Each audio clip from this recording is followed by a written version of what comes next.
नमस्ते दोस्तों, मेरे चैनल देवांशी म्यूजिक में आप लोग का स्वागत है। और हम एक भजन सुनाने जा रहे हैं श्री कृष्ण भगवान का, और बहुत ही अच्छा है, बहुत ही आप लोग को पसंद आएगा। और मेरा वीडियो ठहर के देखिएगा, भगाइएगा मत, पूरा वीडियो देखिएगा, गाना सुनिएगा। सुतला में रहली कदम जुड़ा छाहिया, बसिया धरिला सिरहाने, बसिया धरिला सिरहाने, मोहना जी बसिया धरिला सिरहाने।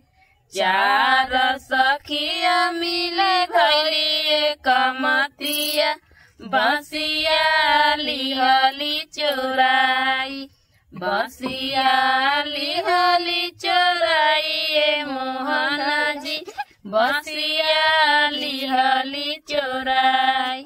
ओही जैसे रोत मोहन घरे चली आइले, अगने गिरले मुरुझाई, अगने गिरले मुरुझाई, मोहना जी अगने गिरले मुरुझाई। घर में से निकल लिया माहो यशोदा, गोदिया में लिहली उठाई। के तोहे मारल बाबू के गरियावे, के तोहे अखिया देखावे, के तोहे आखे बाबू के गरियावे, के तोहे अखिया देखावे। कोई नहीं मारे अम्मा, कोई ना गरियावे, कोई नहीं अखिया देखावे। सुतला में रहली कदम जुड़ छाहिया, बसिया धरिला सिरहाने, बसिया धरिला सिरहाने, मोहना जी बसिया धरिला सिरहाने। चार सखिया मिली भैली एक मतिया, बसिया लिहली चोराई, बसिया लिहली चोराई, मोहना जी बसिया लिहली चोराई। आगिए लगाइब बाबू बांस के बसुरिया, सोनावे के बसुरी बनावा दे।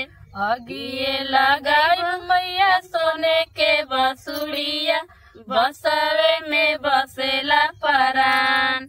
कदम कदम केरा फूलों के बासी, सब सखिया चलली नहाए, सब सखिया चलली नहाए, मोहना जी चारों सखिया चलली नहाए।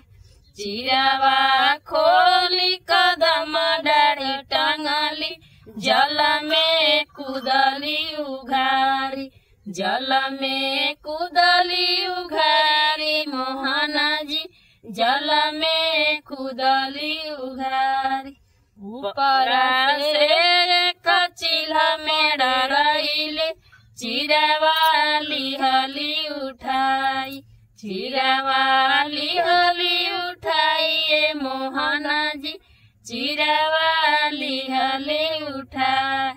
श्री पर्वत से श्री कृष्ण उतरले, बसिया बजावन सिरहाने, बसिया बजावन सिरहाने, मोहना जी बसिया बजावन सिरहाने। बसिया शब्द सब सखी लोग सुनली, मने मने गैली मुस्काई, मने मने गैली मुस्काई, मोहना जी मने मने गैली मुस्काई। चिरावा के बदले पीताम्बर पहिराइबो, जल से निकर उघारी, जल से निकर उघारी, राधिका जल से निकर उघारी। अपने अम्मा रहती छिपाई भलू रखती, मैं भामा तारी घरे बाड़ी, माए भा मातारी घरे बाड़ीने मोहना जी, माए भा मातारी घरे बाड़ीन।